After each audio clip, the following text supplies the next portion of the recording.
One. Ye- Good morning, good evening, good afternoon. Wherever you find yourself, we welcome you to another session of Chronicles of Darkness, Vampire the Requiem, Requiem for London. Tonight, we will be finding ourselves with two kindred. One Alleycat and one Mr. Irons. Now, before we get to the scene itself, we have to give you a little bit of background. So, earlier this night, Mr. Irons took the liberty of writing to Alleycat, texting to be precise, and asked her if she would be free for a chat, and informing her that they could have a nice little private chat in a van that he recently acquired, or to be more precise, that he had one of his ghouls acquire for him.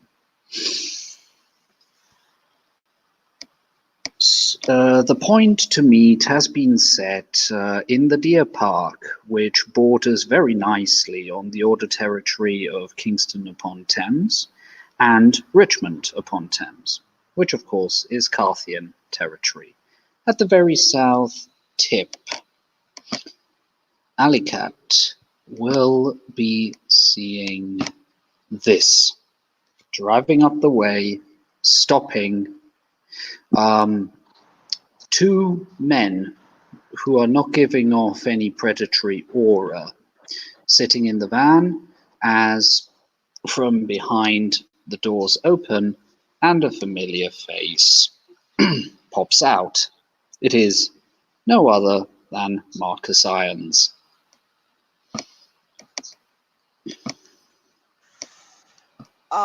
She would have stood under like a street light, smoking cigarettes, because funnily enough, like tend to not ask you when or anything when you're.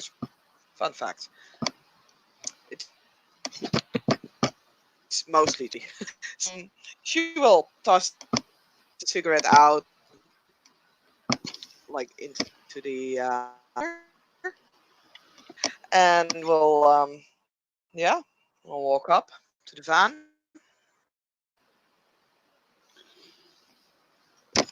A good few things. But yes, please, may I invite you into my not at all suspiciously looking black van? He smiles slightly crookedly.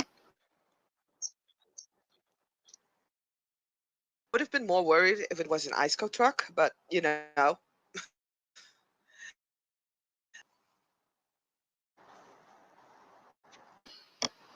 Marcus will carefully look and very quickly close the doors.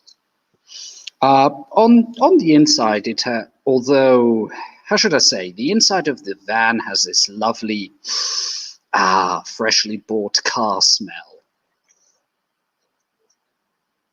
And yes, there are two sort of big beanie bags put there for a more comfortable sit.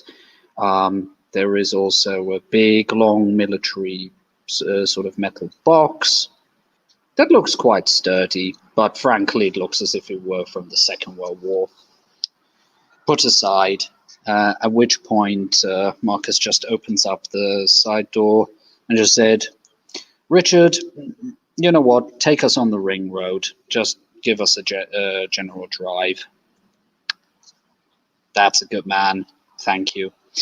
He pats him on the shoulder as he closes the window and gets comfy.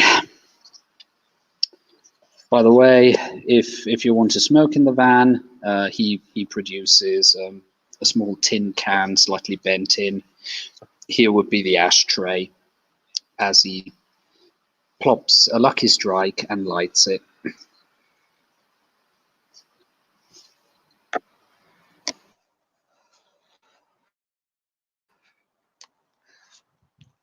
Don't mind if I do. Ali will produce her own one of those cheap knockoff back. Actually gotten quite used to, and smoking is so expensive. So she'll light one up as well. Yeah. So, Cozy, as she looks around. I haven't finished giving it my touch, but thank you. I try my best.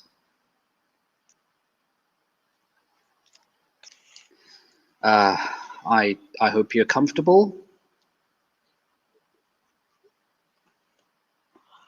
Eh, fine anywhere, really. A whole lot worse places. Fair enough.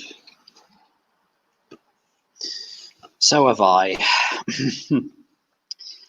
But yes, the van is driving. It's keeping at a comfortable speed. Uh, and heck, at the very end of the area where you two are in, there is even a bit of a radio and a CD player. Looks as if it was fished out of the garbage, but if so, it has been lovingly cleaned.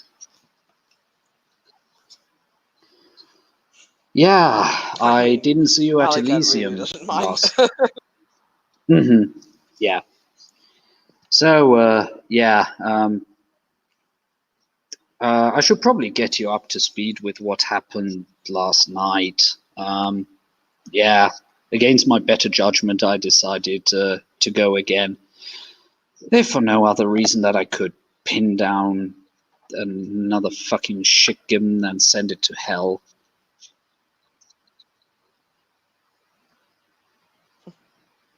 I hope that wasn't the case. I No, mean, at no. least learn, like last time. Mm, agreed, agreed.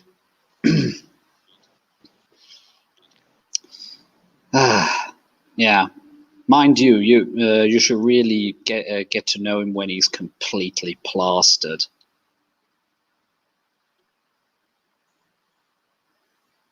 He's an awesome drinking buddy for that. Tail? Uh, mm, maybe a tale for another night, or maybe for a little bit later. But anyway, yeah, didn't see you at the second night of Elysium. So, anyways, the beginning was fine. There was a very virtuoso violin player, some accompaniments. Things were pretty okay, actually, all things considered. I I even got to see a venture who was positively oozing power. It. How should I say? It was like watching the force of nature. Then again, sort of looking from the clothes he was wearing, I could have sworn that he just stepped out of a sort of Romano-British exhibition at a museum.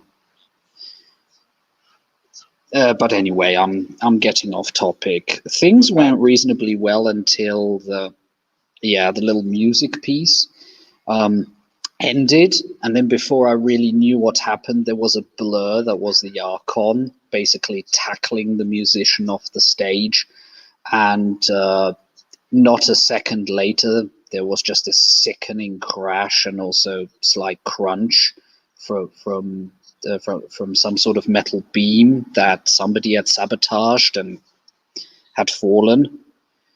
I would guess that our dear Archon had probably noticed that. If not, he couldn't have saved her in time. Yeah, luckily nobody died. I'm happy to say, but yes, some unfortunate mortals got their legs or hips crushed, and of course, other kindred were hurrying, using their superhuman strength to lift it up. I, after checking, I called the ambulance, and yeah, the rest was taken care of. But from the little that I heard, some, well, for the lack of a better word, some terrorists basically had tried to assassinate the violinist, who was also the child, um, yeah, of one of the older kindred there. So yeah, an attempted assassination that thankfully didn't go through.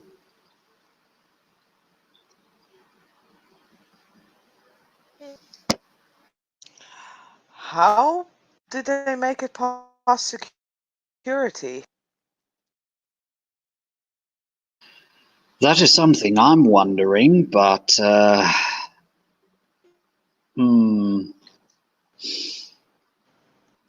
possibility, put it that way, if I would have tried to have done something like that, I probably would have tried a roof approach. Maybe get to a building very close to the roof, try and infiltrate the building from the from the top, try to make my way down the rafters and shit. That is my guess, but of course it could also be somebody managed to dominate them, somebody managed to use that weird Deva power that manipulates people's emotions, bribed, who knows. I'm frankly just lacking enough information to make a proper educated guess on it.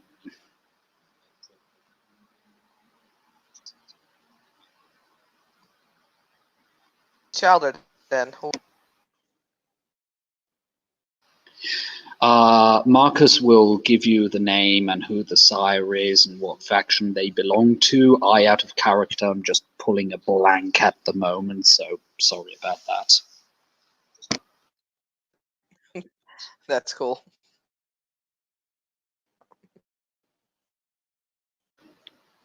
Yeah. So yeah, no owls to be seen. I'm happy to say, but still, this. All these goddamn kindred shenanigans and politicking and stuff. Frankly, the more I look at Kindred Society, the more I have to say, thank goodness I bumped into those Ordos.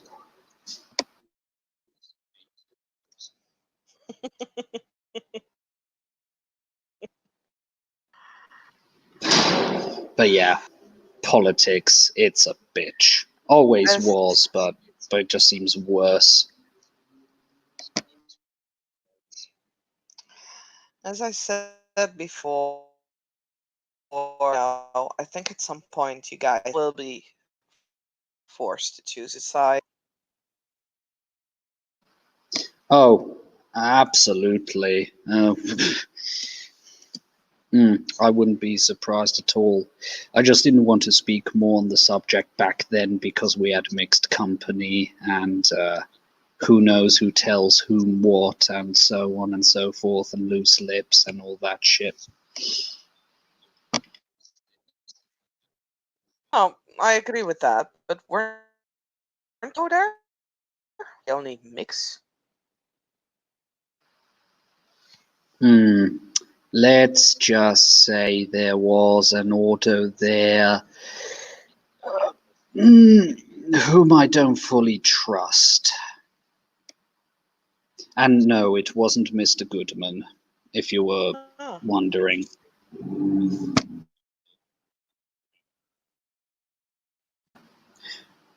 Or put it that way. Yeah, I mean, nothing against Nikolai. Maquette will be Maquette, but I'm getting some major spy vibes off him.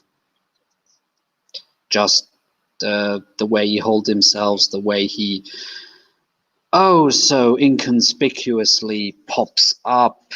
And of course the fact that he's even younger than me and is probably regularly reporting to his sire just makes me a bit on edge. I just don't like people who stick their noses in my business, especially when my business is mine. Yeah.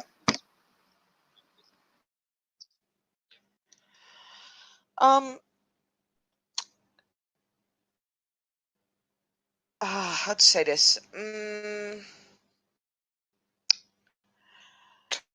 Trust Nikolai, but you seem to be sort of. She kind of gestures around the van. Before we drew off, I made sure that there wouldn't be any Mechit presence in this van. Let's just say it involved a torch and a very sharp knife.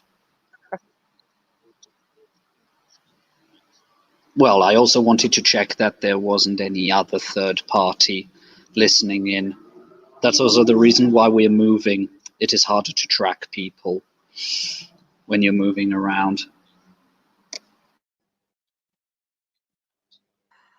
Why are you so afraid of being overheard?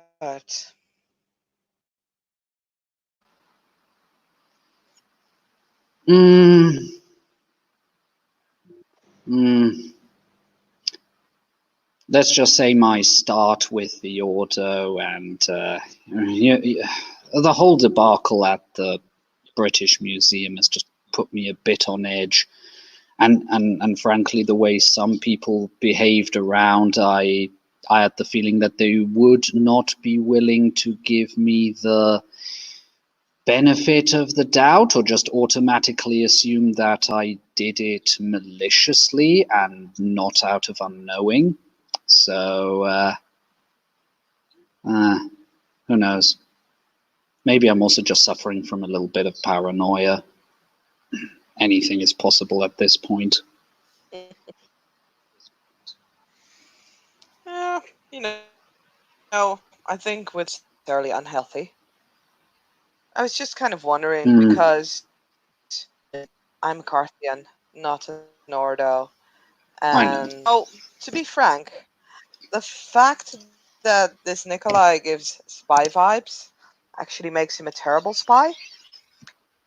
Because a very good spy, you wouldn't get spy vibes off. I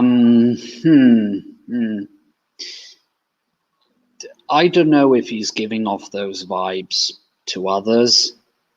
I can only say that from my past life, I occasionally was in contact with spies, so who knows? Maybe I'm just a little bit more sensitive to stuff like that.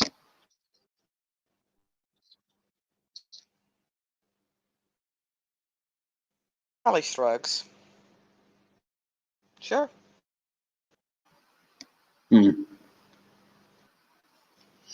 Either that or he's just really, really nosy and really, really good at it.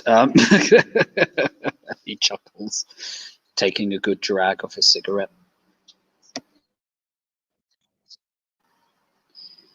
But yes, plus I'm a little bit wary because there was a different situation, and from things that other kindred have mentioned and things that have been alluded to and things that I can't remember, I've got a sneaky suspicion that when the Archon showed up to book me and a fellow Ventrue, he might have been involved there. I'm not sure, but my gut feeling.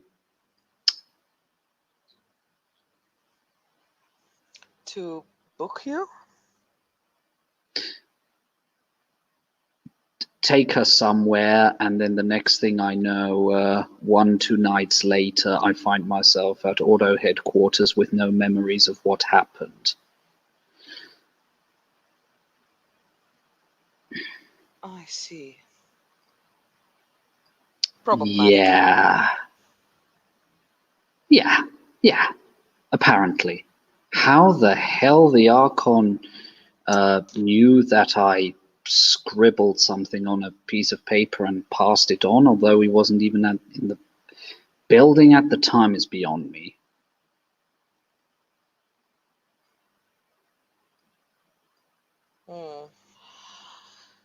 Well, the question is there a way for his back? Well, the very fact that I had that weird buzz when and that the buzz slowly disappeared when I realized where I was again reminds me of what my sire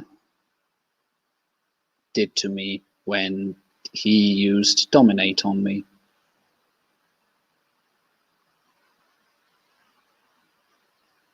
Yeah, was a similar feeling. I mean, although that was pretty guess.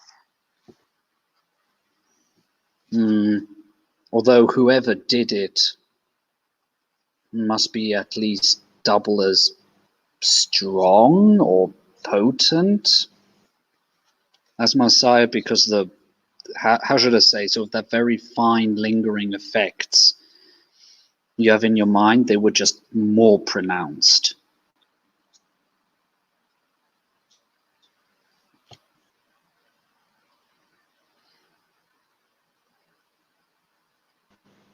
Please keep in mind that I'm still, for all intents and purposes, a baby vampire, so my terminology might be a bit off. I mean, I've never dominate or things like that. Me being, well, It's kind of no am, of fun. course.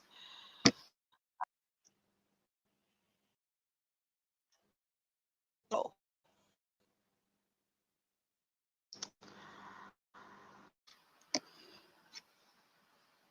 But yeah, so let's just say, to be on the safe side, I thought of a method where he couldn't listen in, just in case. Especially when I found out who his sire was. I don't need more of a bad rap with her than I already have.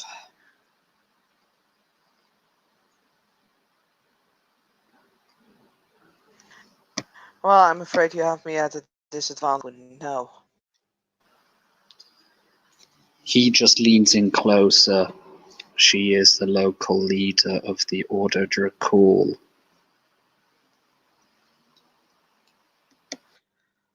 I see. So yeah, I think you can see why I don't want to get even more in the shit with her than I already am.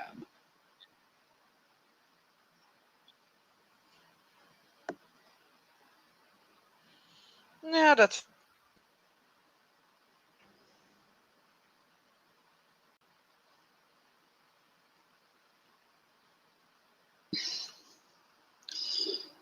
But yes,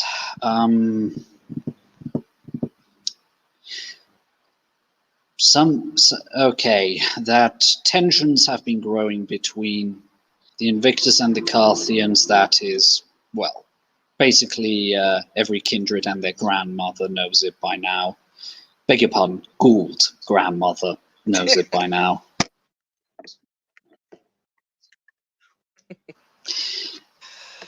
But yeah, troublesome.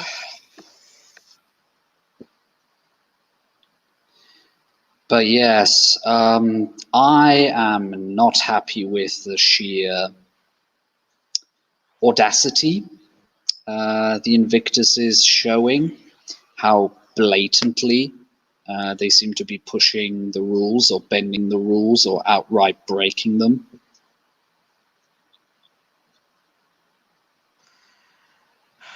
Well, that happens when you're in a position of power. If you look at the court, almost everyone there is Invictus. There's only a few, like, honorary places of the other factions. Yeah. And also the court is dominated by Maquette.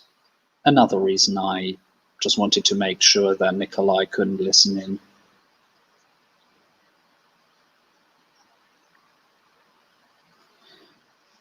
Yeah. The thing is, I've heard rumors about an object building location called the Shard. And I wondered if you might have any further info on that. If you would be willing to enlighten me a bit more. You find me at a disadvantage when it comes to the overall political outlay of this city, just because I'm external.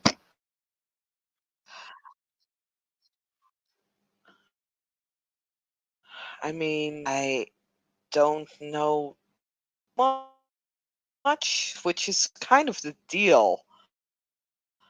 No one knows that. That's where they take everyone who comes from the streets because they did a bad. Places of places, so I've heard. But Huh. Sort of like me a few nights ago. Hmm. Yeah. Hmm. And of course, the fact that I have no memory of what happened there means that whatever is going on there, they don't want people remembering.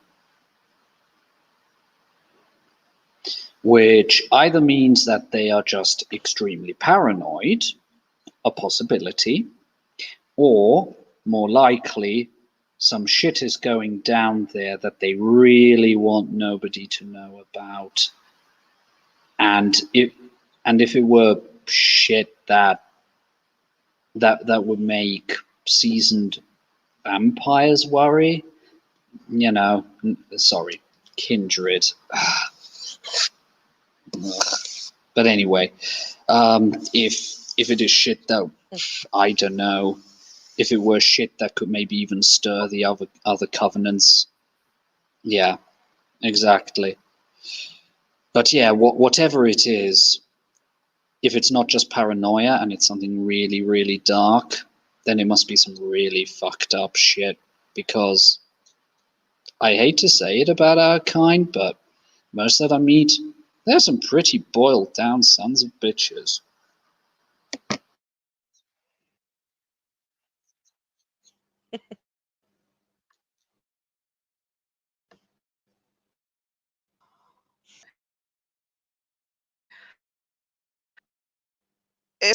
what is it then that you came to talk to me about?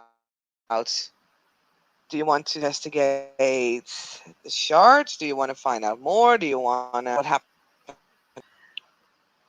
Like, it's an informative conversation. Kind of wondering what the well, what your target is with. Hmm. I've got the feeling that if at this point I would be trying to mess around and find out, I've got the feeling that could blow up really, really badly in my face.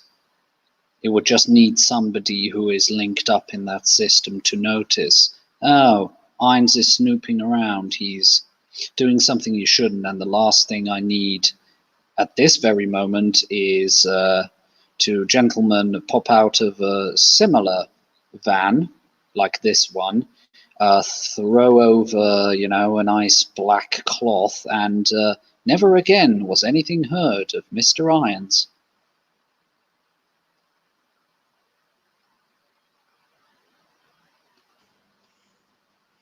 Yeah. Sure. So for the moment, I'll be tabling that. I'll be putting that on the shelf. I was more intrigued when you said that yes, yeah, at some point we'll have to choose. I'm just wondering what has ticked you off to the feeling that this is not just a Invictus Carthian spat. Because when I hear talk like that, the last time I heard that was when a revolution broke out in a, let's say, Middle Eastern country of undescript origin. So my question to you is, what makes you sure that a civil war will break out in this city? And if so, have you ever experienced one? And if so, pardon for being so long form, how does it manifest?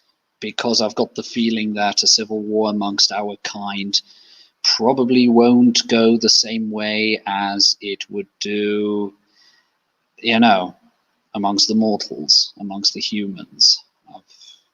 I could be wrong, though. Please enlighten me. Well, first, third point, I can be pretty easy. That's a quick answer. I've never been in any kind of vampire.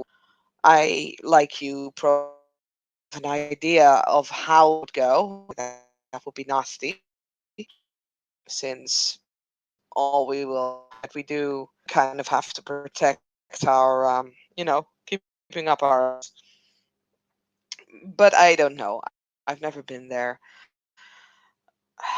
One that well, is that there is already evolved. The Invictus and the Carthians are and have always been and probably will always be at each other's throats, in the sense, far left and far right, if you want to put it like that. They're not the middle ground. Neither Carthian nor Invictus are. I Thing would at have this said point, conservative, extremely conservative, extremely liberal. Yeah. whichever point you choose, we are not. I think neither of us are in the middle.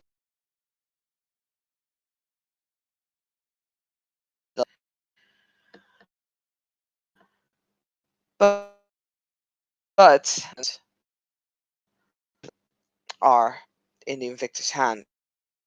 They get I don't know how it's been like a few months ago. I don't know how long, but I noticed that there's a lot of let's say at Sanctum who have been getting, like, they've been getting favors from the Invictus. First off, I don't know what the new sheriff is, but the fact that there is a new sheriff, it also brings with him a new bunch of archons, which we have our dearest friend.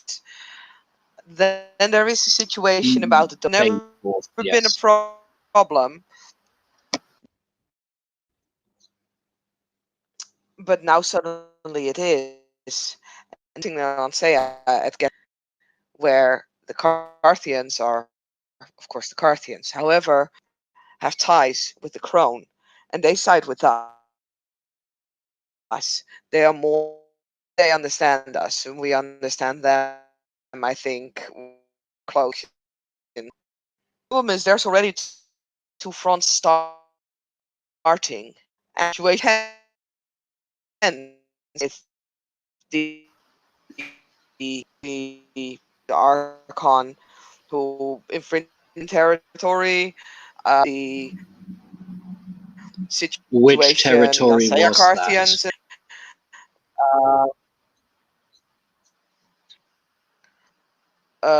the one that what's his name? I don't know. I would need to look up my blue booking. God damn it! Oh wait, Please do. no. I keep track of all these. Oh, my sheet is there. There it is. There's my sheet. Let me see. Mm.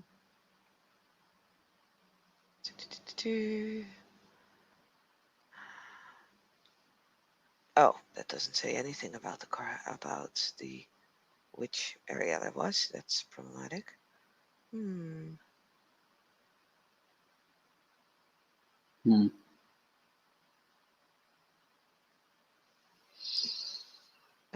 Let me see.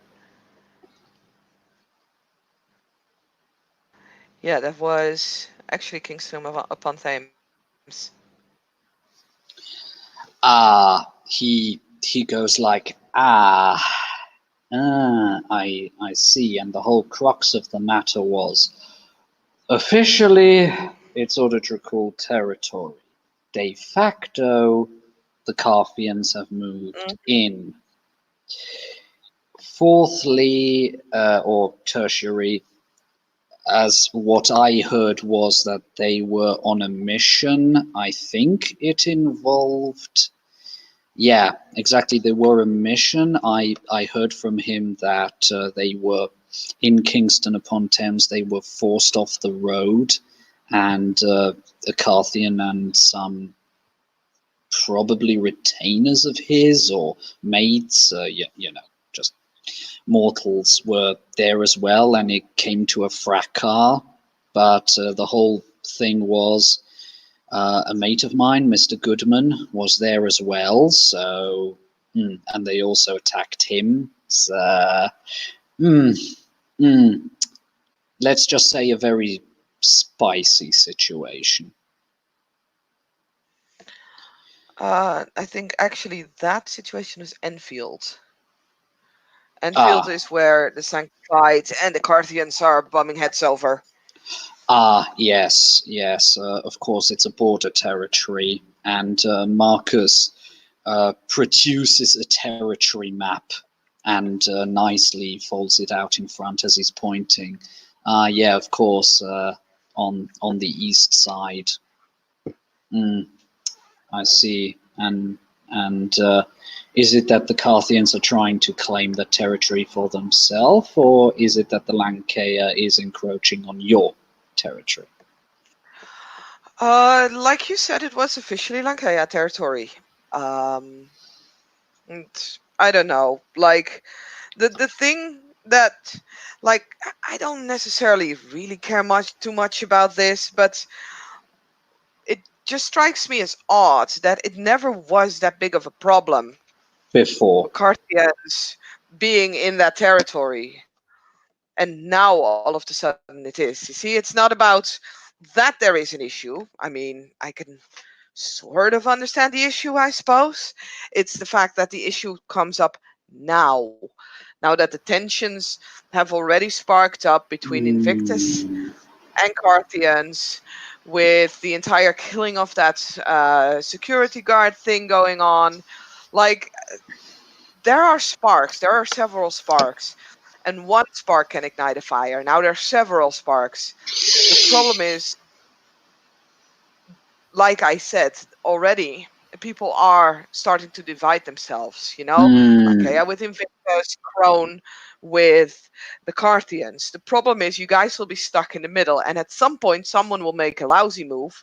If you don't choose sides before that, you'll be forced to do so. And I would suggest take matters in your own hands and choose before you're forced to. Marcus takes another drag of the cigarette, putting it out, a very, very thoughtful expression on his face. I see. The situation is worse than I thought. And he looks up. You have my sincerest thanks.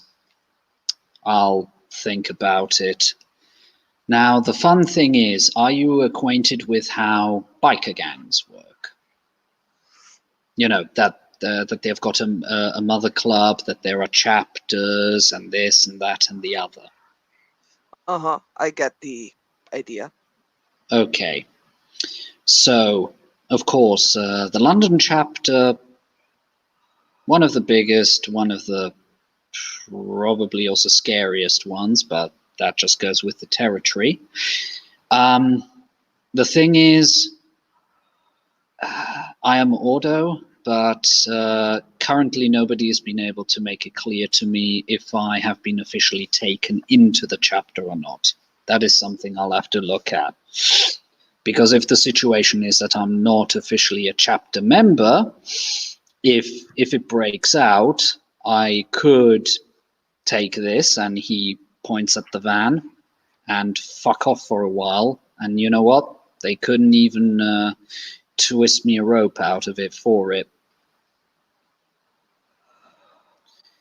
However, if I count as part of a chapter member, then of course, like a good little soldier, I'll, be forced to go with the party line.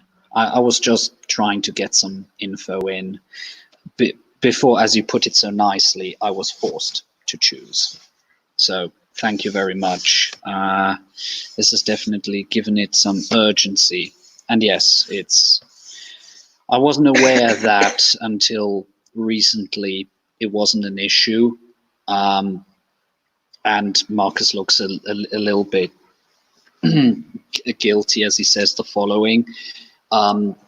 If you guys were, well, let's just say when I came in and I wasn't quite aware of how things had been for a while, I was surprised to see Carthians in Order territory, so I went to, let's say, the big cheese and just asked.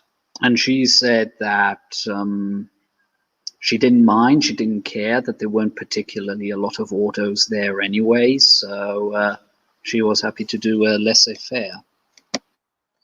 Mm. It's more that, I mean, maybe you guys can keep middle ground. That could totally be a thing. But I have the feeling that, We are especially going to be those dragged either probably in of one both direction or instincts. the other. Yeah, I'm afraid that might be the case. I would suggest talking to, your guys, and I mean, I'm not saying you should pick a side tomorrow or something, but make sure that when That I have a plan and that I'm prepared so that I'm not caught off guard. not just you, all of you, ultimately. Like, I mean, I would lie if I would not say that you should totally come and join us because we're right. But ultimately, it's For more important, I that, feel, that you have free will. And that is, of course, as a Carthian, I feel that's very important. You should have the right to make your own choice, all of you guys. Not just you, not just Nikolai and you, not just Goodman, you, all of you should be able to make the choice and make it as a group. You are a faction after all, but make it instead of being manipulated into choosing either side. yeah. Mind you, it could very well be that my big cheese, my commander in chief, already knows exactly how she wants to go about it. Although at this point, I'd be a bit surprised why she's not letting her quote unquote soldiers know. I'm only using that terminology because the Order de Recoul, at least in the beginning, was a military order. So, and as a military man myself, I just can't help to fall into certain patterns of thinking, I guess. I mean, your leaders don't have to give you shit. I mean, that's what I know. Like, I don't know what my top dog is thinking. I would like to, and I'm pretty sure if I really want to, I could just go up to him and be like, "Hey, dude, tell me what's up." But then again, that might be because we are what we are. Yeah. Ultimately, all of us, you, me, we all have a plan, and the higher up you are, the more complicated it gets, and the less people you will let know about your plans. But Mm, hey, I mean, I'm pretty sure you have things you don't tell me, as well as that I have things that I don't tell you. I'm a firm believer in. I'm actually a firm believer that even the most law-abiding citizen has a right to some privacy. The only thing I of course would caution is whatever little private thing you have, just don't do something that at the end of the night, if you were to meet final death, you couldn't forgive yourself for whatever you did. Then again, hear me preaching, but I've well, first of all, I'm trying to make amends for the trouble I've also caused you. That is something else I'll want to talk to you about. But yeah. I'm as ridiculous as it might sound, because I'm under no illusion that I'm a monster. Probably there is no point in me trying to be a good guy, but if, to use a comics term, I'm at least trying to be an anti-hero. I'm at least trying to do the right things, and trying not to lose at least my basic moral standing that I had in life. But boy, I have to say, the choices you get put as a kindred, fuck. He lighted up another cigarette.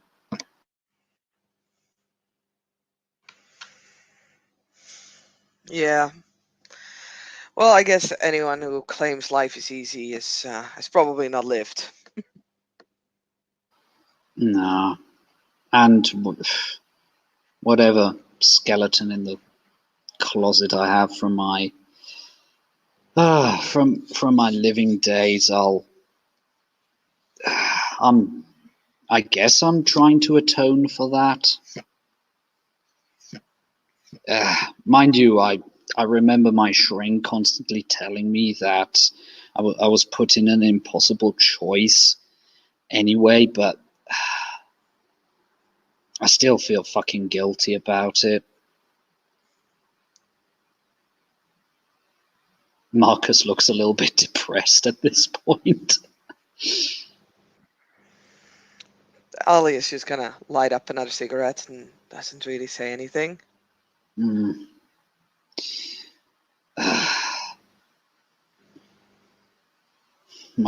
Mind you, I even got a fucking recommendation for what I did. Oh, I don't know. Have you ever been in a war zone, Alicat? Unless you call the London streets a war zone.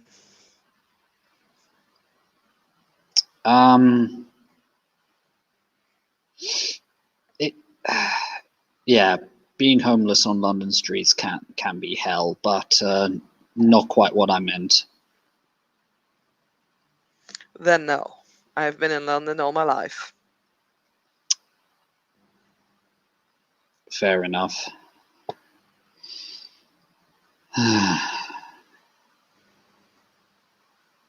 May I share this with you, with the understanding that this remains between us?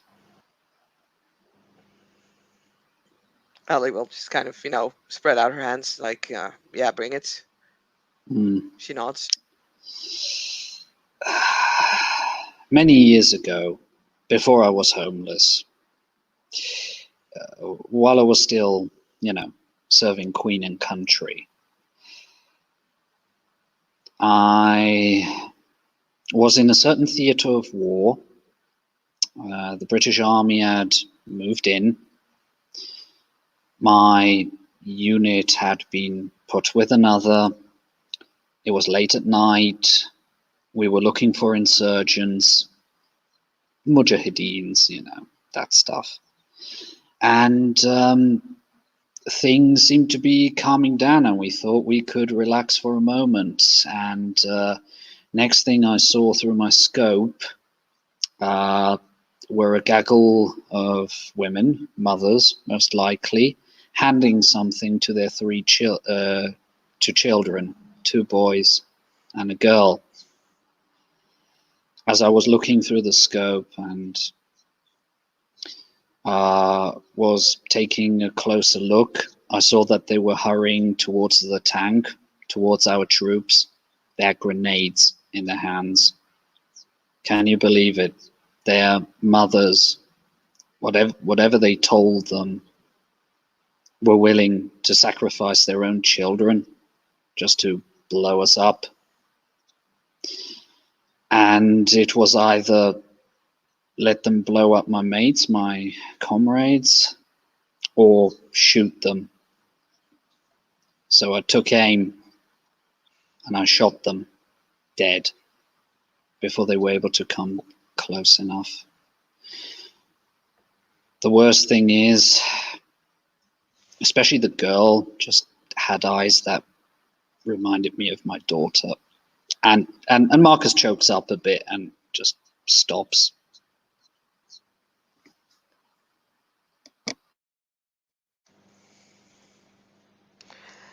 Ellie stays quiet for a while, drafting off her cigarettes, and she slowly nods. Must have been a pretty tough time for you. They reminded me of my own children when they were a bit younger. It was horrible. I mean, for the unit I was in, we got training. You already thought that, okay, you've seen blown up bodies, you've seen people who have been beheaded with fucking fish knives, you know, all the carnage of war, and you think, okay, I've toughened up, I can deal with that, but I just felt dirty at the end of it. I hadn't counted with that I would have to kill children.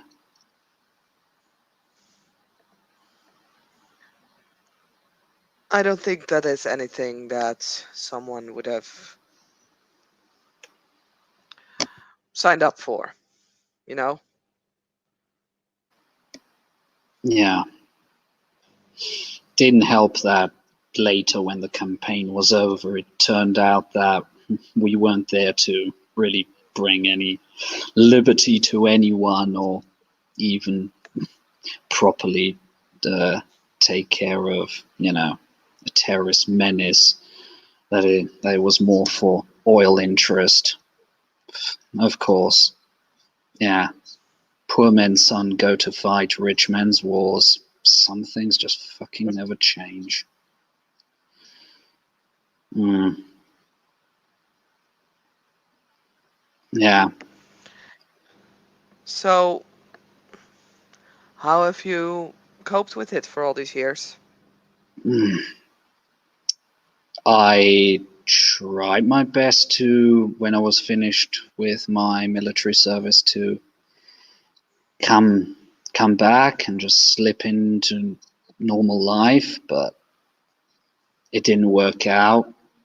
It haunted me and haunted me, and my wife left me after a while because she couldn't deal with it. I mean, in retrospect, I can't really blame her. I was in a really fucked up mental place, and one thing led to another, and then basically before I was embraced, I was homeless for 5 years. Uh, how did I cope? Um, I found three amazing guys who had also just landed on hard times, and we stuck together. We formed a unit. We were like brothers in arms. Uh, anytime some idiots would try to attack one of our guys, we'd pile in and just give them hell. Look out for each other, and maybe also try to curb each other's drug consumption. But yeah, I was fleeing into psychedelics and just trying to process, but I wasn't facing reality. I slowly was getting better. Harry, um, a really, really good friend of mine who passed the same night I was embraced, well, to be more precisely, was drained dry by the guy who would become my sire. He'd been particularly good. He basically was the shrink of our group, and he was helping us, and especially me, trying to deal with what happened. So I was slowly getting off all the stuff, and then one evening I realized he hadn't come back from a small, going behind supermarkets and trying to get some thrown away food that was still good. So I checked off the spots, and there I saw him. I saw Harry, white as a corpse. My sire just let the body fall, and well, I can't describe it as anything else than falling into a berserker rage and attacking the fucker. Mind you, attacking a venturer with the resilience he had, might as well pissed in the wind. That's about as much of an impact I made on him. But yeah, the goddamn motherfucker, for whatever reason, decided to embrace me, drain me dry, fed me some of his vitae. Next thing I know is I'm hearing some sort of drumming from deep within inside me, and then awakening without a pulse, a cold body, every sensation in my body just feeling wrong.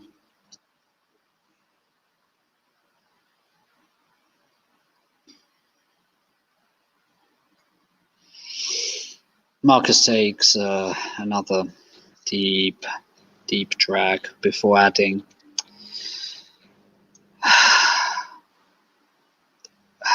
I mean, I can understand that, shit happens, you can lose control, and there can be casualties. But what really fucking infuriated me was how he treated Harry's corpse. How he just looked at it as if he had just discarded a Capri Sun, an empty Capri Sun. Let's just say it doesn't help my animosity towards that fucker that he dominated me and forced me to dig a shallow grave and bury my own basically best mate in a shallow grave in the woods. And I wanted to put some sort of marker there, maybe something so that I could find him later.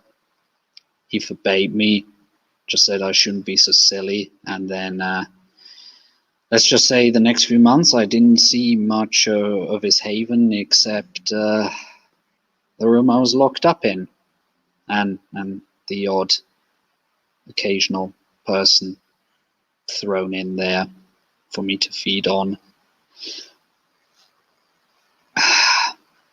Yeah, that wasn't fun. Being half starved and feeding off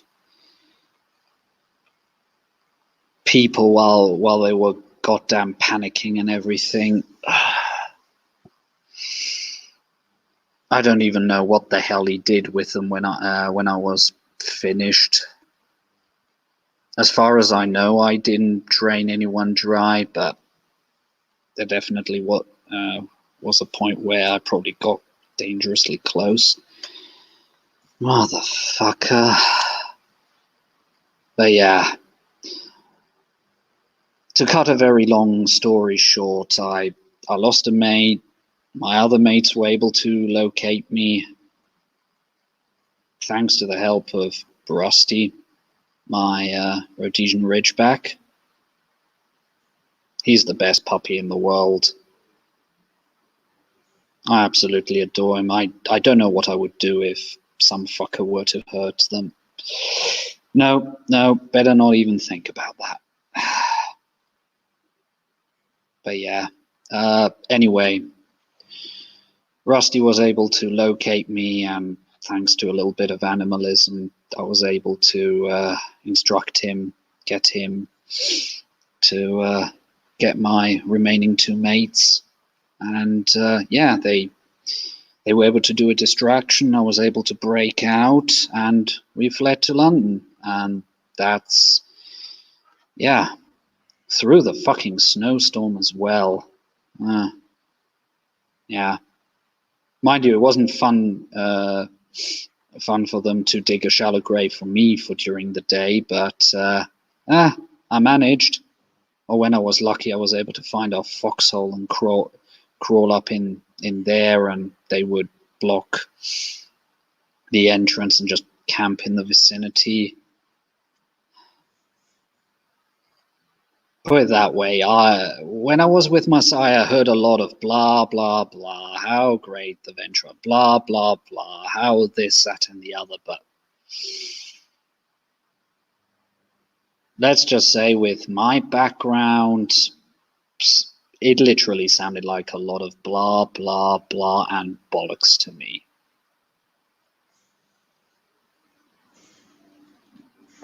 Rather be free. I can imagine. Yeah. Then again, rather be free if it means I have to sleep in foxholes than being somebody's fucking serf. Screw that. Rather die a free man than live on bended knee. I'm so fucking fed up of following orders of fuckers who don't even really give a damn about half the things they say. But yeah, as I fled towards London, I came across two Ordos, and let's just say I got myself apprenticed with them for a bit, made myself useful. They taught me something that made me at least into a baseline member. If we were to take the analogy of a biker club, I had to go through a bit of hazing as a prospect until I learned what I needed to do, and they patched me in.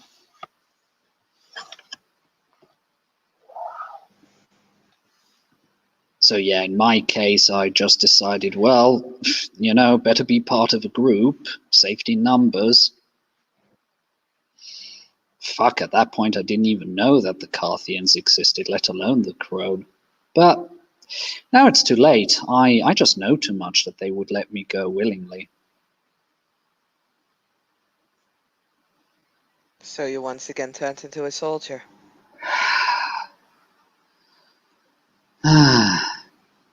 Yeah.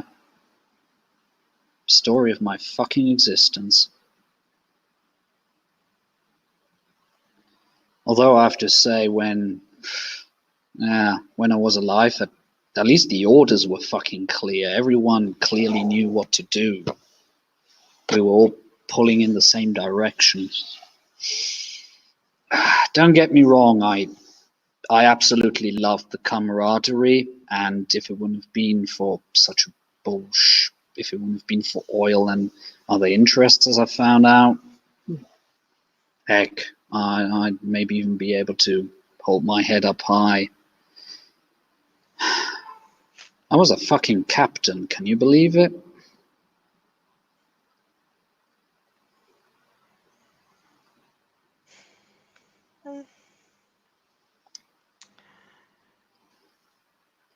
In a way, yes. Yeah. Though I have little experience with military. You know what? You saved my fucking life when the fucking thing showed up.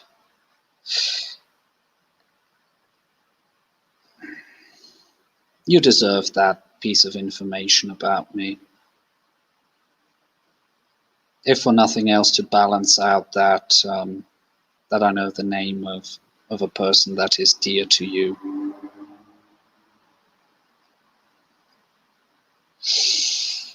Yeah, back in the day, I was Captain Marcus Irons of Her Royal Majesty Special Air Services.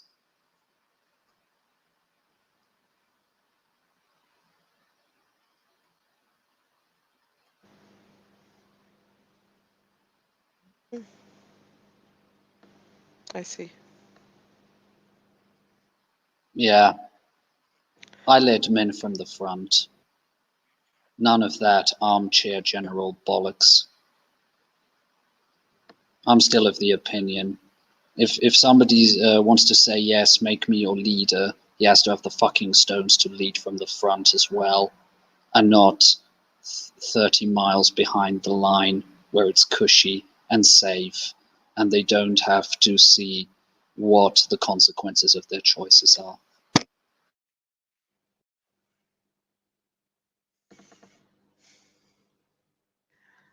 You say that, but what about the queen?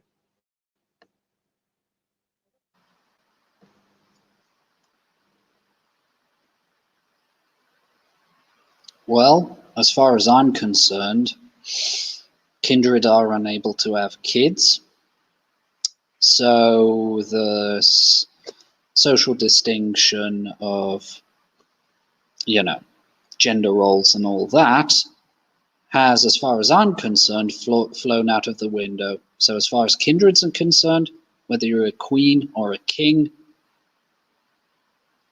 I'm still of the opinion that That you was should be willing to put yourself in harm's way to show that you're actually worth something, that people have a reason to follow you.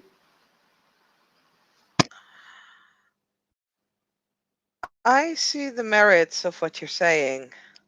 The reason why I asked what about the queen is ultimately, and don't get me wrong, I don't say I necessarily approve of this, but I think it is sort of a fact. Ultimately, there are more soldiers, there are more lieutenants, there are more captains, then there are generals, then there are admirals, then there are queens, which makes their lives more precious. The death of a queen could send a country in chaos. If she would lead from the front, that might be a bit of a problem since there's only one of her, and she'd be targeted like shit. Same goes for generals, admirals, whatever fuck you have. Like, I don't necessarily agree with it, but I see the merit of keeping your leaders a little bit away from the first line. Yes. Then again, normally in when it comes to proper organization, the leader will at least have some experience what it means to be a follower. Or put it that way, if you're in a system that is meritocratic, the leader has worked his way up. So at the very least, he has an idea what he's dealing with. If you've got leaders that simply slip into that just through wheeling and dealing and not actually having put in the work, having gotten their hands dirty, maybe also having led a contingent or something, if it is basically handed to them, for example, because they are the child of someone, that's something I have a hard time to respect. Don't get me wrong, I know violence and he who can wield the most violence is the one who makes the laws at the end of the day. But I'd still like to think that meritocracies have their merits, true meritocracies. Hmm. I think you're talking about your ideal world thing. I know, I know. But then again, if you don't strive, for example, if you don't strive to be a good person, you'll never even be a halfway decent one. And why is that so important to you then?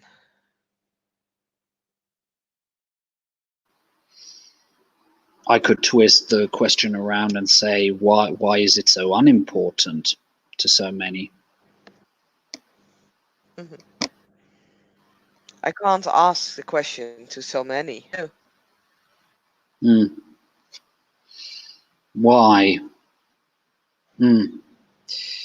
Why am I not just waltzing into some hotel, making, or I don't know, some place, let's say a nightclub, for example, and just making the owner my bitch? Why am I not just walking into some criminal organization, making the capo my bitch and just raking the monies, have as much blood as I want? This, that, basically taking the easy route because nothing worth having is just handed to you. And I try to raise my kids decently, and I've got the feeling it would make me a giant hypocrite if I just gave it up. And I hate hypocrites.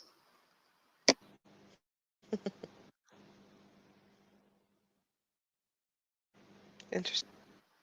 Who knows? Maybe it's the way I was brought up. Maybe I'm just one of those crazy people who actually try to live morally or unlive, whatever the case might be. I'm just The problem trying with not. morals, though, Yeah, the problem with morals is that they are subjective. If I may abuse, and I will call it abuse, an example from your own story, please go you ahead. believe you were there to fight. You believed you were there to fight a good fight, to Yeah. rescue civilians from oppression, Yes. where the civilians at the other end were terrified because they thought you were there to just murder and slaughter them, and they were willing to sacrifice 3 children in order to save perhaps a town filled with many children and women who could make more children, and men who would else be forced into terrible situations. The thing is, your morals might bring someone else to a downfall, even though you have every intention of doing the right thing. I'm not saying this to talk you down. I'm saying this to make you more aware of what you're saying. There's no such thing. There's no such thing as evil. It's all a matter of perspective, yourself and from the other party. The Invictus will see the Carthians as meddlesome idiots, as controlling bitches. It's all perspective. Both sides think thing for society as a whole. Like yesterday, you asked, just get because we all have a different idea and a different view and different morals on what getting along is, on what the right way to live is. If I Simple, it's may perspective. interject, Hmm. who knows? Maybe I phrased it the wrong way. I was probably just trying to explain that I was just frustrated that at the fact that an external threat, and not a small external threat, I think of all kindred, we, at least in this city, probably know it better than most. I was just surprised that, no, not surprised, disappointed that the kindred don't seem to be able to put their squabbles away for 5 minutes to deal with a serious problem. If after that they want to return, fair enough. I mean, to take an ancient history metaphor here, if we have to be Gauls, different tribes of Gauls that love bashing on each other, fair enough. But even they realized that when Caesar came, we have to unite and try to defend ourselves. Okay, maybe a bad metaphor because then they got conquered by Caesar, but let's just say they would have reacted a little faster. They would have pushed him out of Gaul. They would have been then free to return to their good old squabbling and fighting amongst each other. If that is the natural state of kindred society, so be it. I'm only one kindred. I can only change so much. So that's that. As to your But previous point, fuck it, you really sound like Harry. And that's a compliment.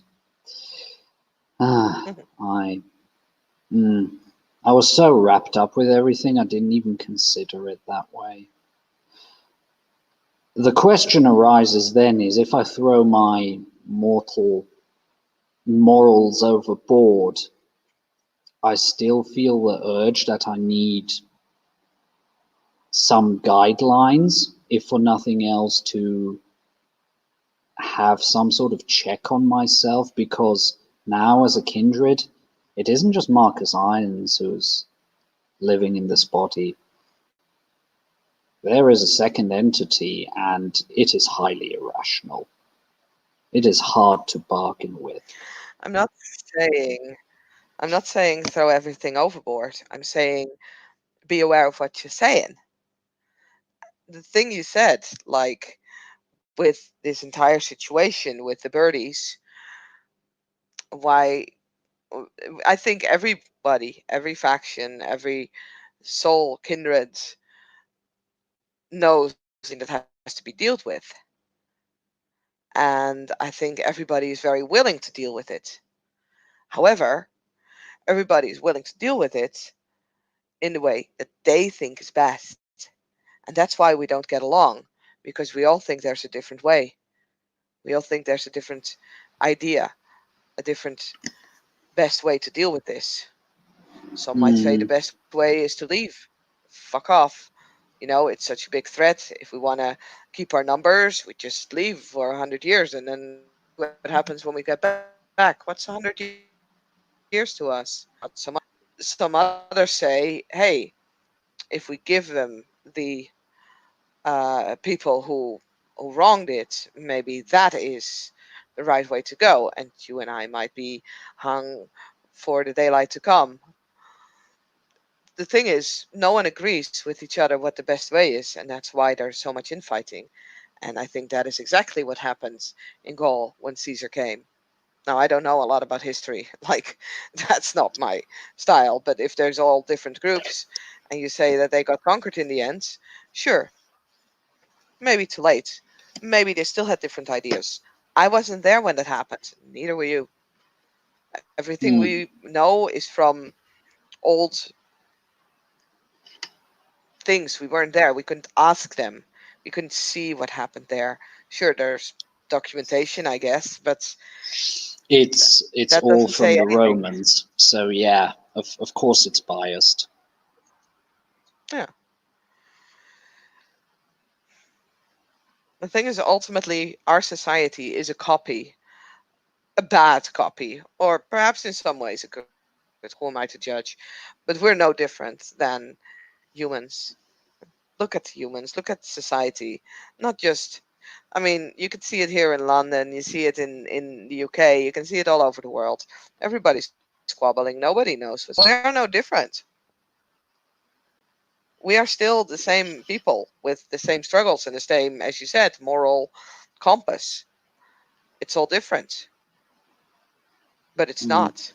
You know, we yeah, have different lives. We are different beings. we have different We needs, at least some. Yeah, but we are also still the same. You are still that soldier that fought. I am still myself. I have lived in London, and everyone else still carries their human lives, their human emotions and feelings and thoughts with them. Hasn't changed that much. Perhaps when we're 400 years old, that's changing. I'm not sure if that's for the best, but that's what it is. Mm, I don't even know if I want to exist that long. But that's a different question. That's a question to. That's a bridge to be crossed when it comes.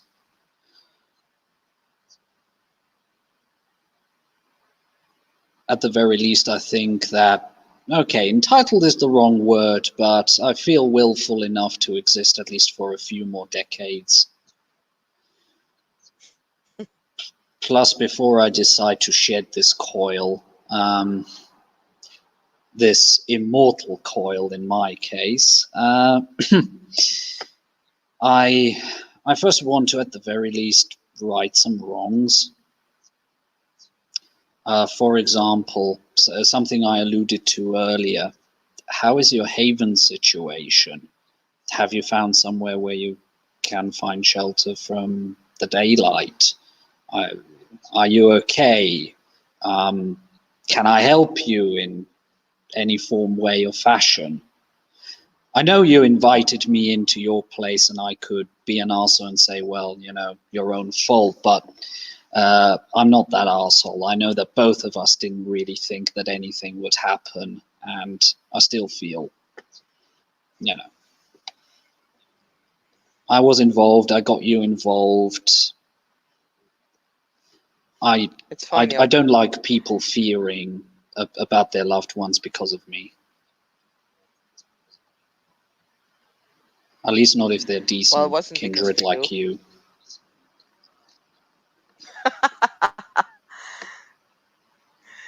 No, I'm fine. I have places to crash. I'm good. I don't want something permanent right now. So, Okay.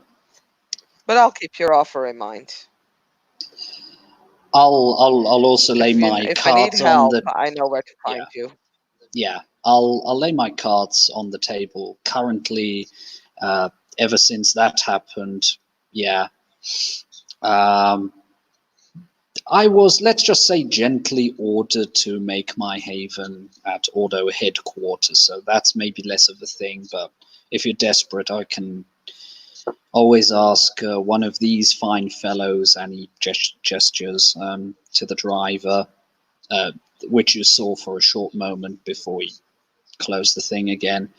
If worst comes to the worst, I could, for example, lend you this for the night. It isn't difficult to make it light proof. Heck, I could even have one of my good friends basically regularly checking up, seeing that everything's fine or Marcus, whatnot. I got this. Gotcha. Yeah, yeah. Ah, I appreciate the offer, but for now, I have this. If I need something, I'll reach out for you. it's Yeah? fine. Got your number? Yeah, yeah. You're a big gangrel. Got it. I wouldn't say that, but, you know, I'm fine for now. Okay, okay. And Marcus genuinely an expression of sort of a bit of relief or whatever guilt he had seems to have been persuaded a bit.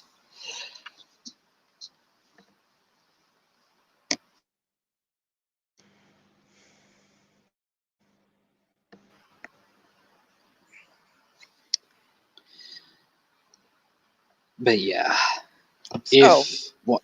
Yeah, hmm? No, go on.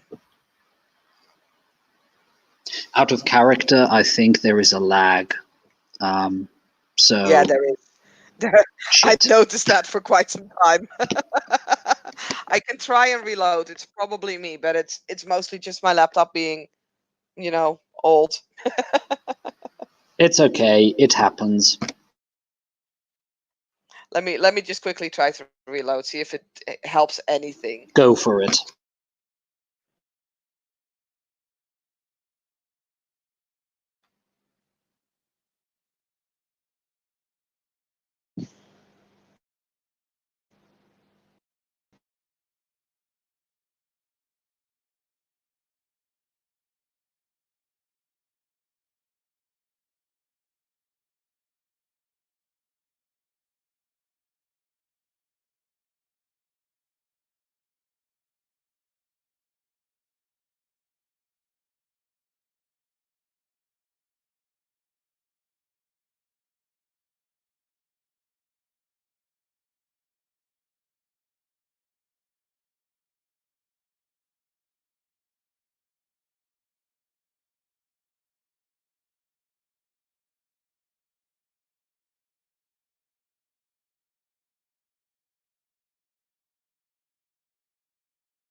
So let's have a look. Test, test.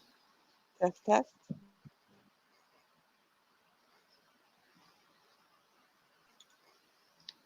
Welcome back. Oh, wow.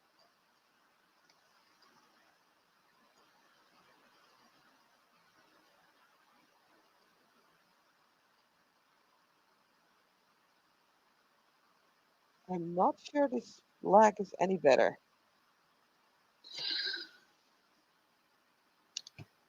It's okay. Let's just continue.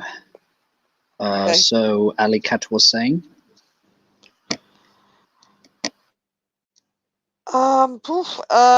What was I saying? Jeez.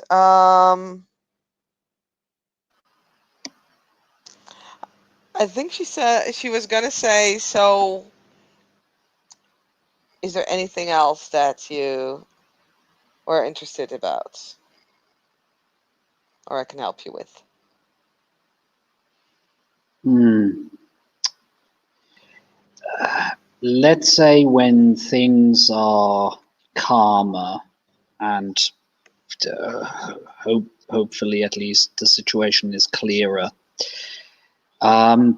I heard that gangrels were able to do the whole melt into natural rock thing.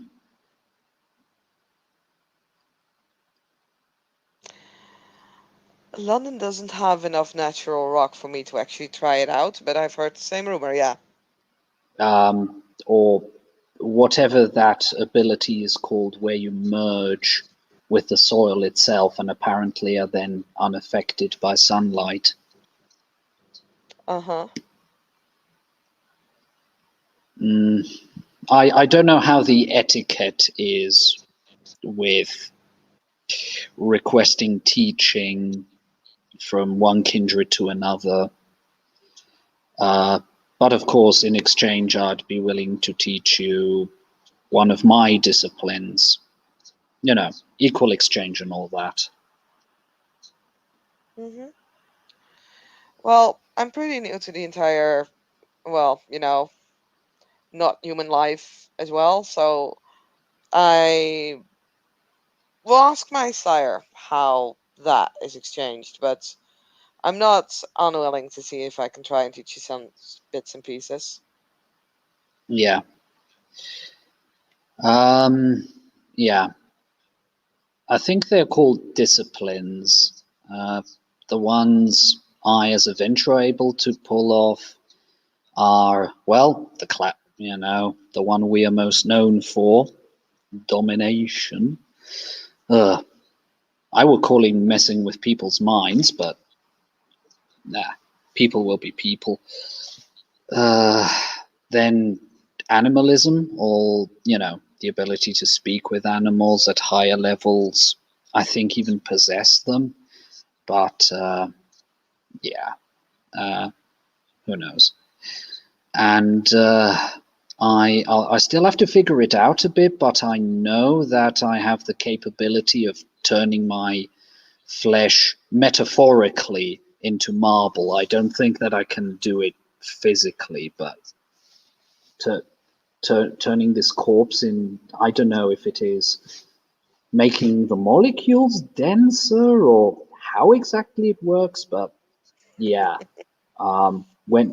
when you are practiced enough, somebody can come with, for example, a cricket bat, whack you over the head, and the bat will just splinter into 1,000 pieces of wood, and you'll just stand there as if somebody gently brushed you with a piece of paper.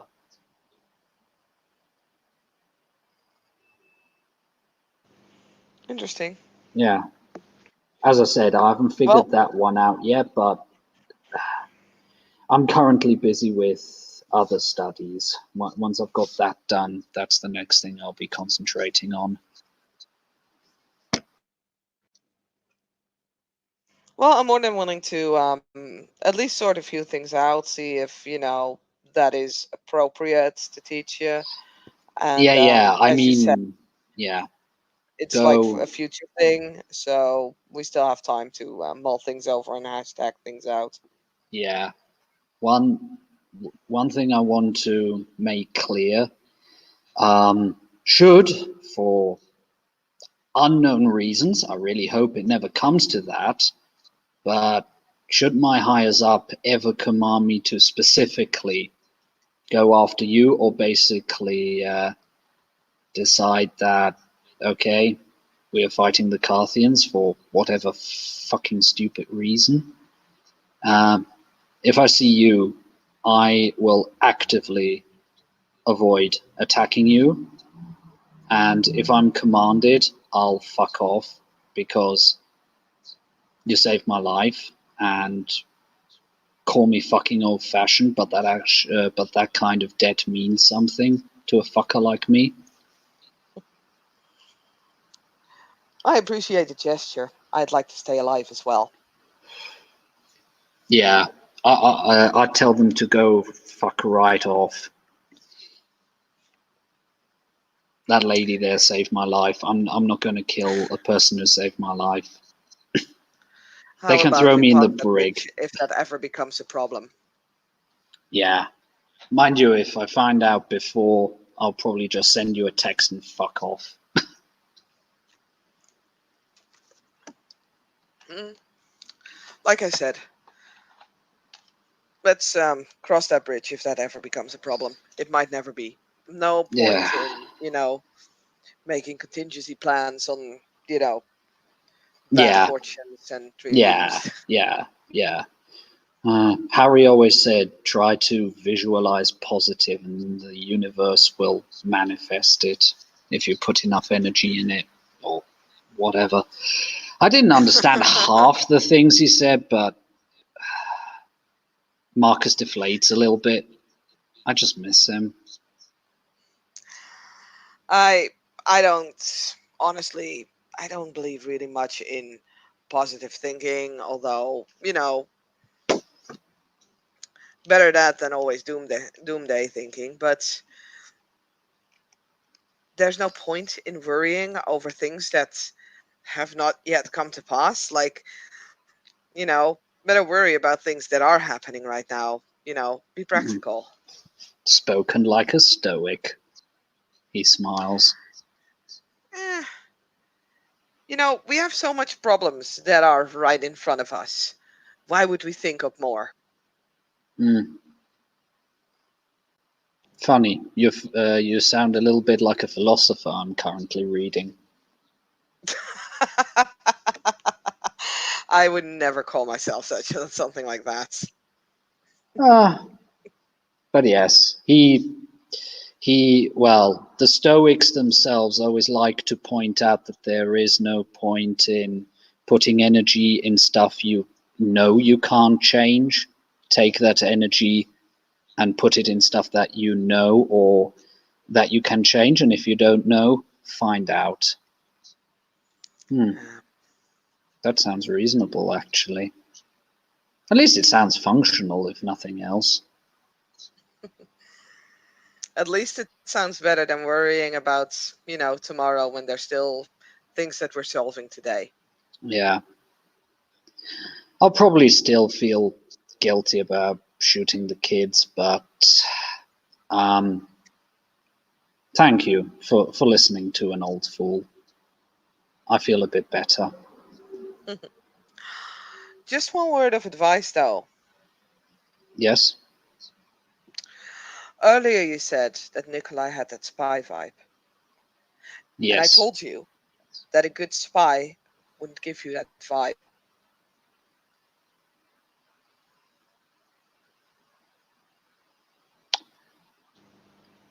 Hmm.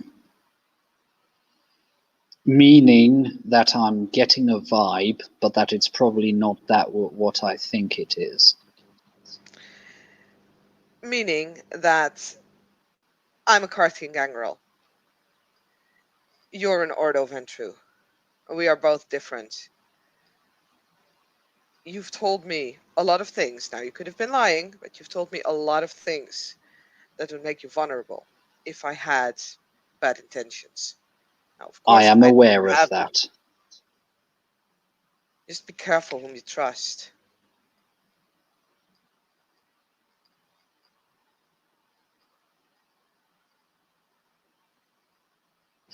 No, Like I. that's reasonable piece of advice to give. I just want to Hmm. say that as socially awkward as I am, and yeah, I might still be a soldier. I'm not as stupid as most people think I am. I'm probably just too good at masking it, making it look as if I were completely hapless. I'm only partially hapless. I don't believe anyone is stupid. Stupid doesn't exist. Everyone has their own field of expertise. So far, knowing what to say when to say it hasn't proven to be your particular skill set. I'm not saying it's mine, but I'm saying it's noticeable. And if it's noticeable to me, it's noticeable to people who might abuse it. Message received loud and clear. I'll be guarding my tongue more in the future. Ali will wink. Yeah. Of course, you can trust me with anything. Okay, okay. I'll no. You cannot know who my herd is, and no, I will not give you addresses to people who are dear to me, and So sad. only as a friendly warning. I don't take you as that kind of arsehole who would do it.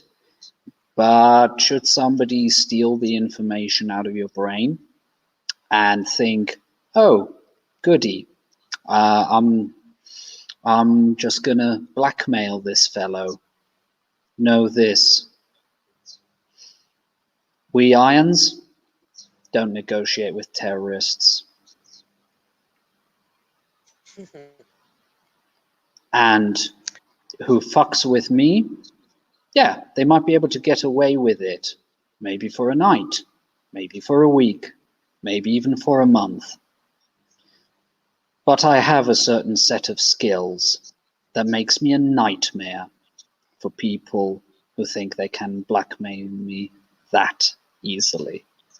And and I always was a vengeful bastard. So if you want to strike at me, destroy me.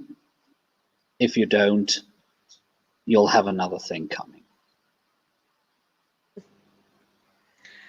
For those who will ever invade my mind, message received. And then he winks. But it's nice to having things that come close to friendships in our society. But yes, I have nothing further. I hope this was, if nothing else, an enjoyable ride. If you have got anything else that you would like to ask me or maybe get my opinion on, go ahead. If not, I'm more than happy to drop you off at a place of your choosing.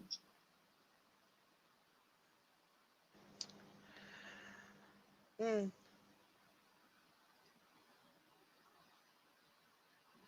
I actually thought of something, but I'm not sure if there is Uh, possibility to that. But uh, he, uh, I won't charge you for asking.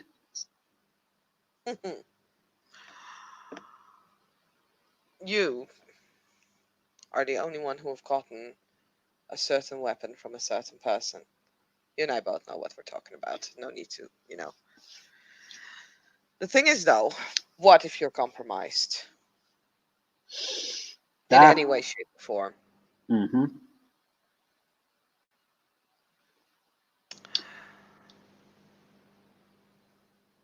That is a very good question, and frankly, that's a contingency I don't know. I don't have an answer for that. I am mildly surprised that, well, then again, there might be a contingency by a certain fellow who gave it to me, and he's not, huh? Pardon me. Mm. Uh, okay. Fair enough. But he might have a contingency, and I don't know about it because me not knowing about the contingency might be the contingency.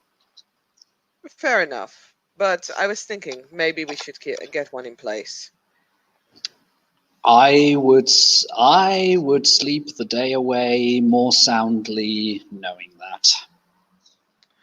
So, if something were to happen for you, now we can't hammer everything like waterproof with this. Like that's You impossible. never But can. There is never 100% safe, secure, or perfectly planned.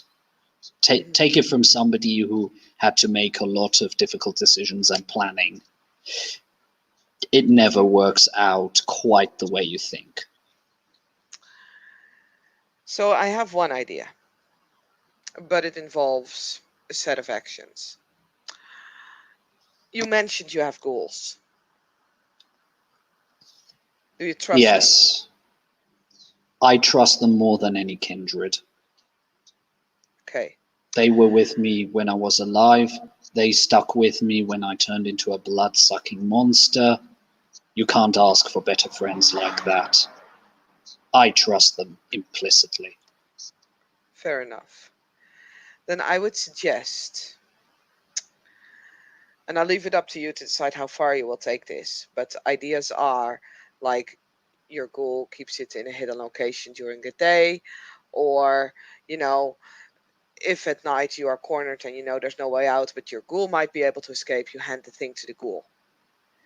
Then the ghoul, if he sends me a code word and he buries the sword at the location where, you just pick me up in the park, I will find it. Um, I would say under the oak tree in that case. Sure. Uh, that one solitary one that is relatively hard to miss. Mm-hmm. Mm-hmm. Good. Um, code word. Code word. It has to be something that I wouldn't accidentally say.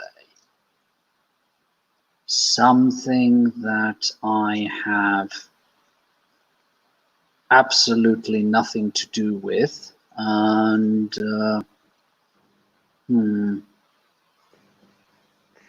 but maybe still something that is innocuous enough.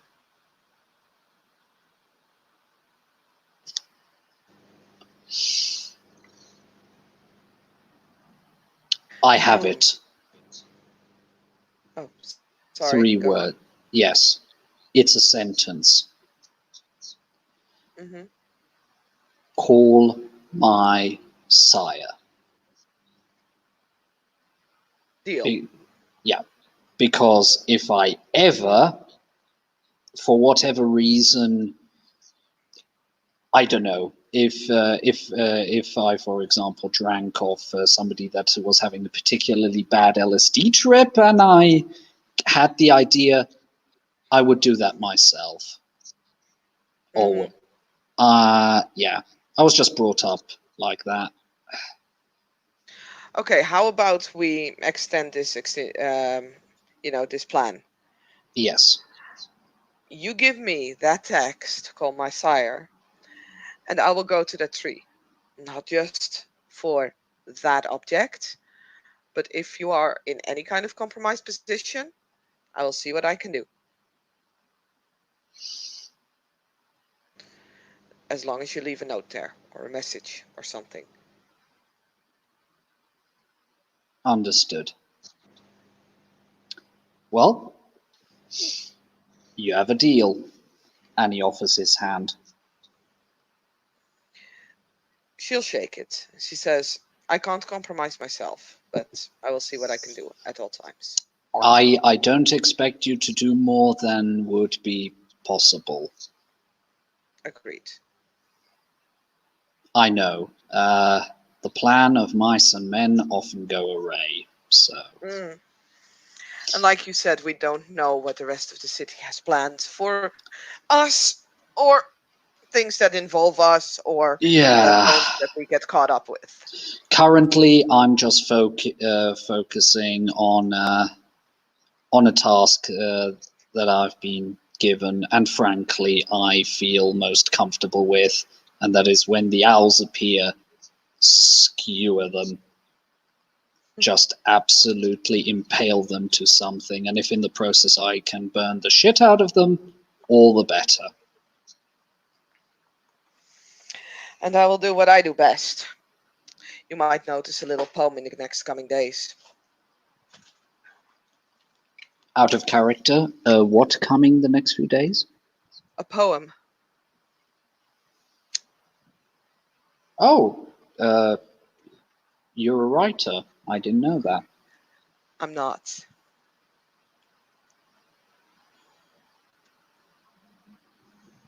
Okay. If you notice it, you'll notice it. If you don't, that's fine. Okay, okay. No, I won't ask any further.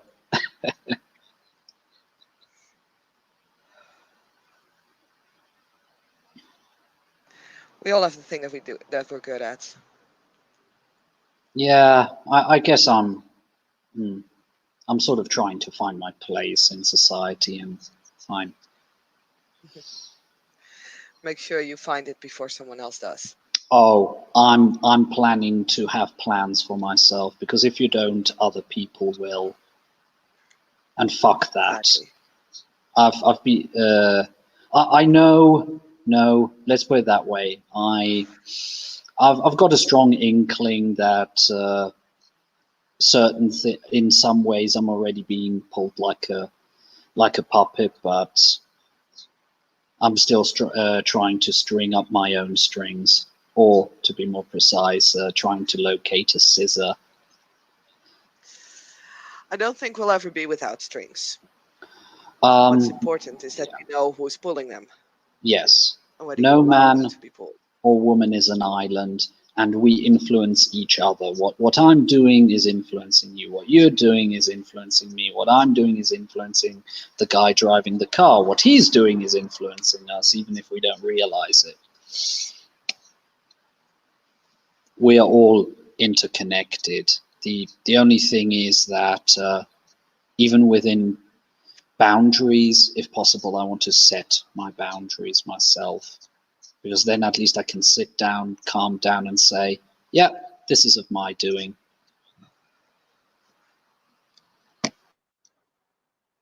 I guess that's a good thing. And at least I'll try. At least I'm trying not to be a dick to my victims, because something that really, really freaks me out, and I don't mind if the whole city knows that, although it probably.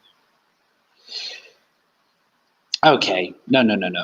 I would be worried if the whole city heard that, but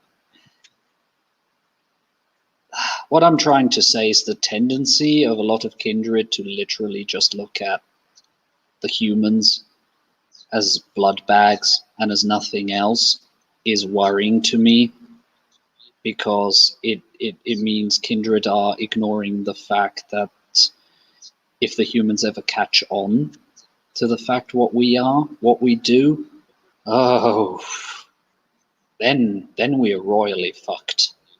Because there are only hundreds, maximum thousands of us in this city. There are many, many million.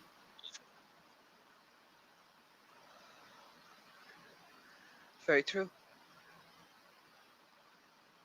Plus, I think it's also missing the potential of the people, not seeing them for what they are.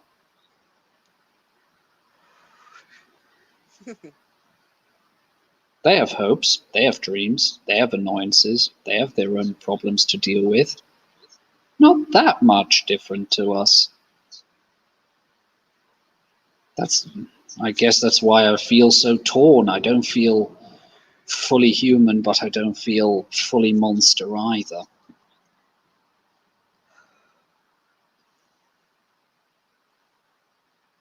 But didn't you feel the same as a human?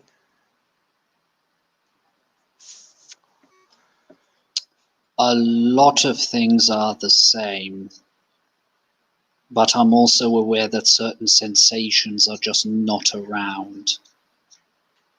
Mind you, I don't mind not having to go to the loo that regularly.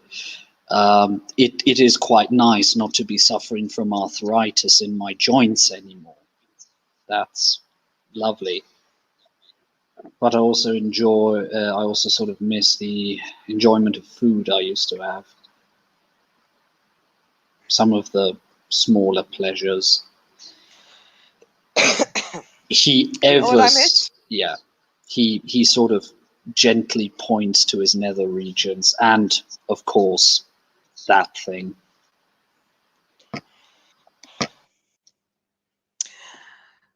Ali actually kind of makes a face at that, but then she shrugs. It's just something that she does almost involuntarily. Um, but she shrugs. I miss McDonald's.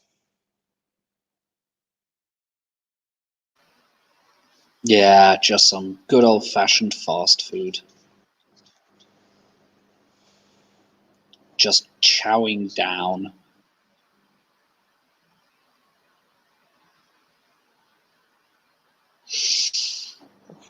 Yeah, when I'm hungry and need to feed, on I have to be on the alert, because drink a little bit too much, and the person can go into yeah, will need then medical attention.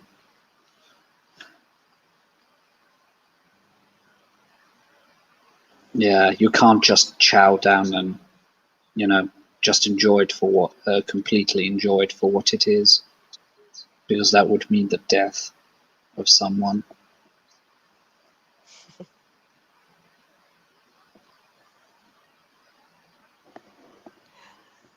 Anyway, But yes, I'll also think about storage for the implement. Although I'll have to be careful, because wherever I store it has to be really hard for others in my vicinity to get. Not impossible, but hard enough, because I wouldn't be surprised if somebody's curiosity would go just a little bit too far. I mean, for all I know, if the blade leaves my vicinity for long enough, it just might evaporate. I mean, I don't know. I don't know how shadow magics work. who does? I would hope Constantine. Fair enough. I wouldn't mind having a chat with that bloke, but Meket are always hard to nail down. true. But yes, I feel the evening is drawing to a close. So he pulls out his last Lucky Strike cigarette, looks at it, and gives it to you. Here, this should give you some luck. We all need that from time to time. She'll light it. There you go. And would you like some chewing gum? That's the beauty of it. You can chew around, you can enjoy the memory of the taste, but you don't have to swallow it. So no retching later on. Nah, thanks, I'm cool. More for me. Anyway, it was a nice chat. Yeah. To be fair, it is getting a bit later in the evening, and I bet Richard would love to go to sleep at some point. So shall I deposit you the same place I found you? I would appreciate it.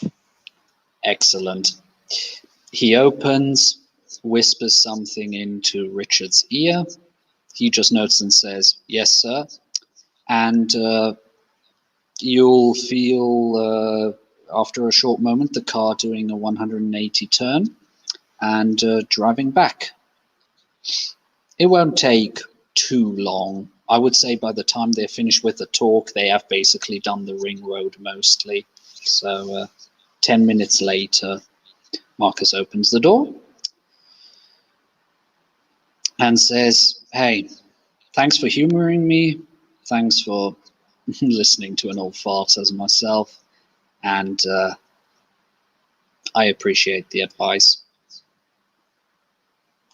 No problem. And yeah, let's keep in touch. Ali will hop out. Yeah. Yeah, when all of this has calmed down, I've got the feeling I might as well just walk into a London firm and take them over. Make sure some of those proceeds go to actually more productive means.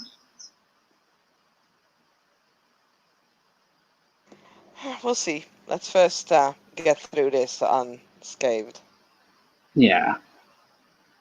Well, at least organized criminality. I've got the feeling I would feel less less sorry for the fuckers. But yeah, he offers you a fist bump. Yep. She bumps.